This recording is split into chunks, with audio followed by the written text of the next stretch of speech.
So hopefully today we will remedy this god-awful CTS manifold. The manifold itself is not bad.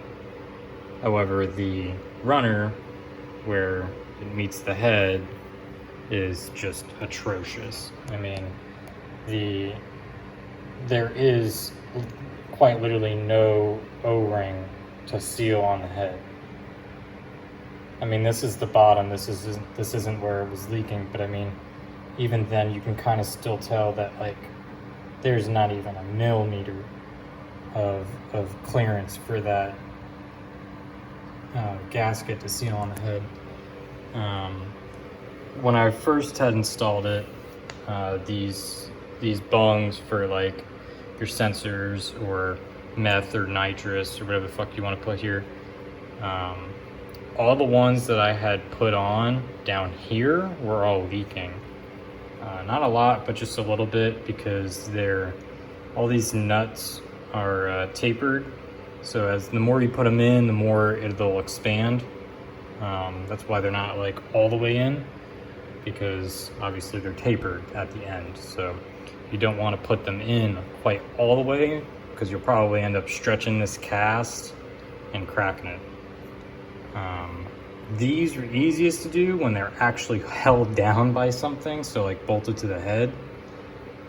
These weren't all that bad, but if you ever get this manifold and you put these on, because I was tightening them just like right here. So just a good whatever the fuck you got, wrench or ratchet, and just holding it down by your hand, and that's not good enough, or at least it wasn't for me.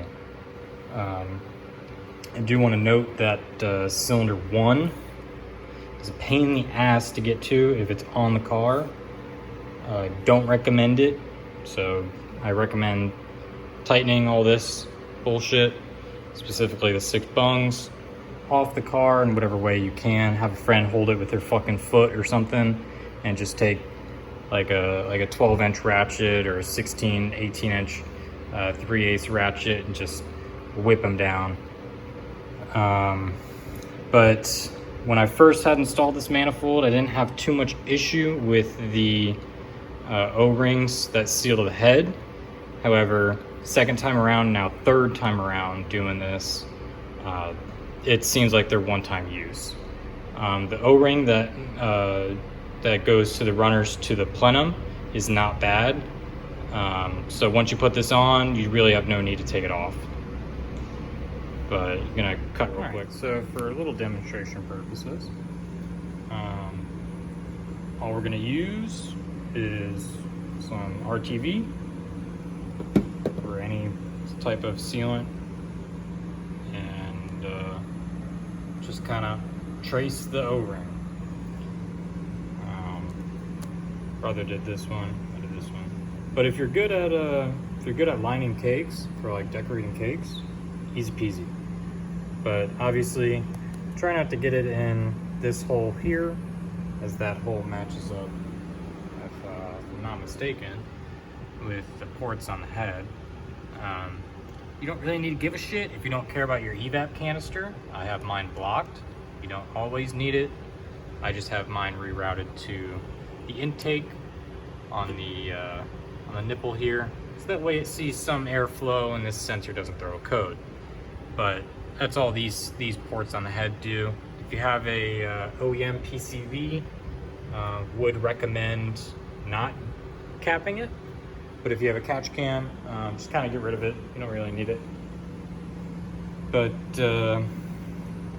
obviously, RTV, don't let it sit too long. Kind of keep it somewhat tacky. I'm gonna do these two, and then I'm gonna throw the manifold back on.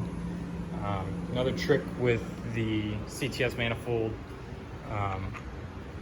do not assemble the manifold as is. And then when you go to put it on the car, put all your bolts in for the most part. So that way all the bolts are kind of in the manifold. So that way they're loose, they're flapping around.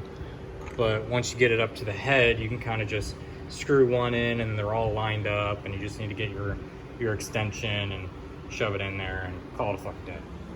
but I'm gonna do these other two. All right, and once you finish your RTV job, a little bit more sealant going on there.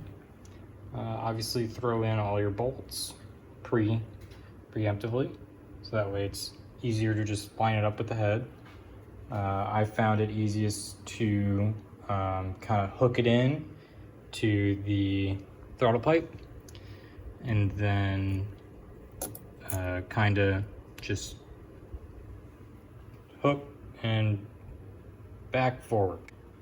For those with studs in the bottom, really sorry for you guys.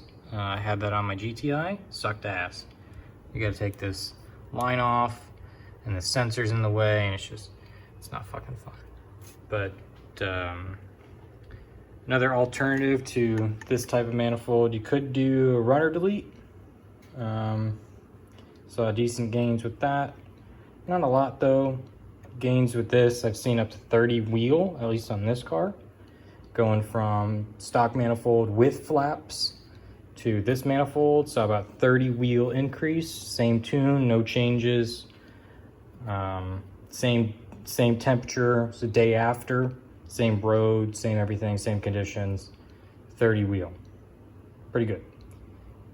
Wanted to note as well, with all the vacuum lines and everything like that, that you technically have to delete, like this vacuum sensor, and then the sensor that goes from your MPI that will normally plug into the flap sensor over here. You just don't really use those, just kind of just leave them unplugged. You will get a code for them, but it's kind of the trade-off. I found that it was easiest to block off the vacuum line all the way back here. I just got a little nipple just like this, zip tied it, called it a day. Shouldn't have any issues in terms of vacuum leaks. You need the zip tie. Tried it without the zip tie, doesn't work.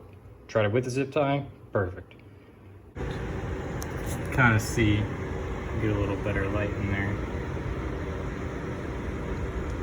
The gasket's obviously sealing where mine was, which is on the top. You kind of see it on the side just a little bit, not a lot. But the gasket really gets close on the top and the bottom. Can't really see the bottom. I don't really have a good way to looking down there either, except for like sticking my phone down there and taking a video. But I'm gonna boost check it. Put about 30 pounds in it. See what the fuck happens. See if it leaks anymore. But if you're having trouble getting the bolts tight, I know first time around I was like, how the fuck am I gonna get the ones on the bottom here?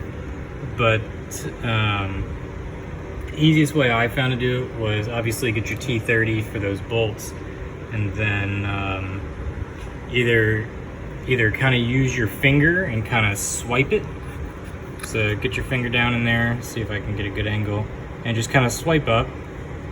If you got the top ones lined up and you did the trick that I showed earlier in the video, as long as you get a couple of them in and the manifold's lined up and it's kind of in the throttle pipe, this thing's not going to move around all that much.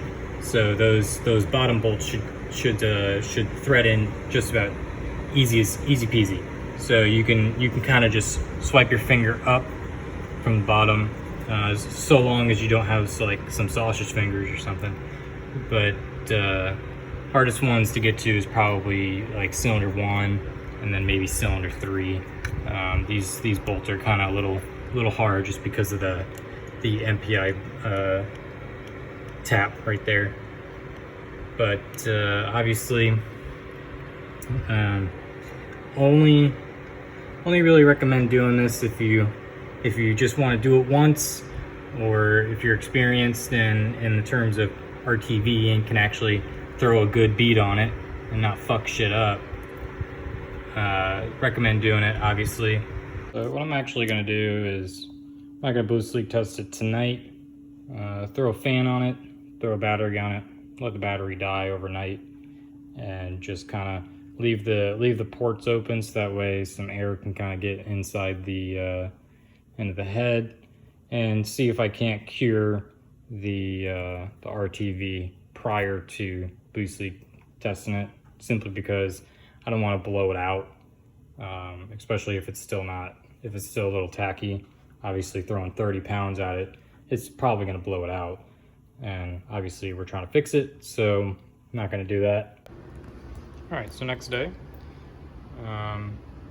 loosely tested it, threw about 30 pounds in it. Let it sit and cure for about, I'd say it's about 18 hours later.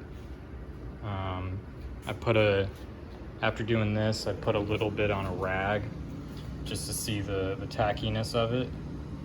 I mean, it's somewhat there still, but it's not like a lot. I would say if you're gonna do this way with the RTV, minimum 12 hours. So like do it at night and then finish the car up, so that way 12 hours later in the morning, if you need to drive it or whatever the fuck, you can just drive it, no worries. Just layer a good bit on there and it should be okay. But I did want to touch over one last thing on how to tighten, my way of tightening these bottom bolts and whatnot. I just get a ratchet with like maybe a 3 or 2 T30, like 2-inch or so T30. Kind of get it down in there with the MPI off, obviously. And then if you're having trouble where it's turning but it's not ratcheting, either get a screwdriver or stick your finger on the bolt and just kind of like screwdriver on the bolt, and then get your ratchet down there and kind of hold the bolt down for the most part, or just put some pressure on it so that way the ratchet can actually ratchet. But otherwise, this worked. We'll see how this holds up tonight. Probably do some more racing, and thanks for watching.